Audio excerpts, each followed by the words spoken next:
I'm Lori Allred. Welcome to Inspired by Pinterest, where I browse around Pinterest looking for amazing craft ideas from around the world, from crafters of all different shapes, sizes, sorts. And today I am super excited to have a guest here, a friend of mine, Callie. She owns a wonderful shop, one of my favorites, called the Bead Farm here in Salt Lake City, Utah. And it is one of my favorite locations, Gardner Village. So if you haven't ever been there, be sure to check out Gardner Village and go in and say hi to Callie at the Bead Farm. So thanks for coming today. I really appreciate it. Yeah. I know it was a drive into the studio, but I'm always looking for a fun thing to do with my girlfriends on a Friday night. So she is one of my go-to. I've known this girl since not that long, but since she opened the shop and she started dating, we were like following her dating life, and then you got engaged and she got married. We were so excited for her. So anyway, it's just one of those places where you just become friends through a common craft. I don't bead at home, remember? I tell you, I'm not going to buy all that stuff. I don't know what to do. And she's got the best bead collection ever, and I just go shop her bead collection, so it works out great.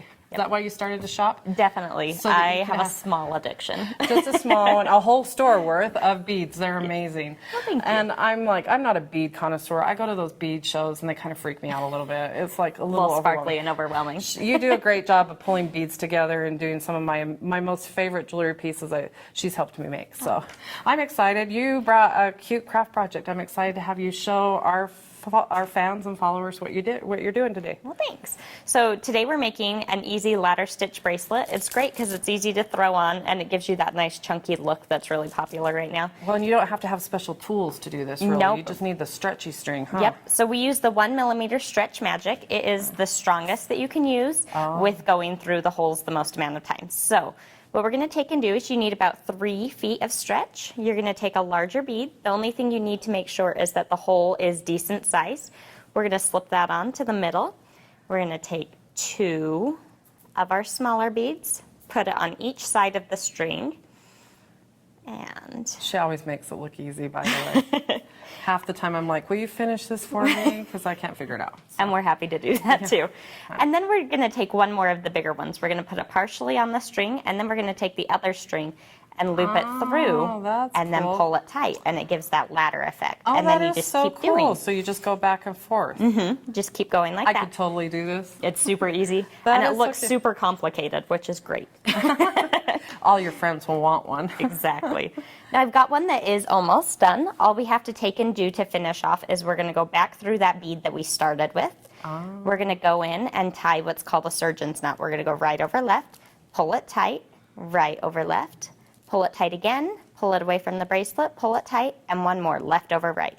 So it's a base knot and then a square knot on top. And then you just go in. It's called a surgeon's knot. Yes. Cool. Well, it's kind of funny. We had a surgeon come into the store the other day, and she's like, that's not what we use. So I don't know. Okay, surgeon's knot in jewelry making, so it works for me. Oh, and you're pulling out the nifty glue. Now, a lot of people I know don't put the glue on the knot. I think this is brilliant. Well, it's nice because it's going to give you a finished, polished look. You're just going to take a dab of super glue, pop it right on there, and then you pull it inside of one of the beads and then let it dry. And then cool. Then you don't have to worry about the magics that's not so magic. Oh, as I take apart, falling apart when you're wearing it, right? Isn't that cute? Look how fun. She did these other cute ones with purple stripes and fun little alternating. How cute is that? I could go crazy. This is probably really the project we're going to make next time. Oh, I got to show them this one.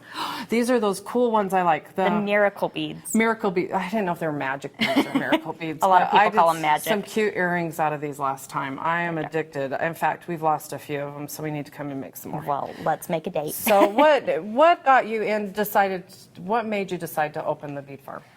So in high school, I had prom dress that my mom couldn't find any jewelry to match, and so she saw it on a craft show one time, and she's like, oh, I definitely could do that. So we went over to Michael's and bought some stuff, and she made gorgeous jewelry for me. Oh. And then it turned into a family thing and taught all of us girls, and we started and her mom works at the shop with her, and your sister, right? Yep.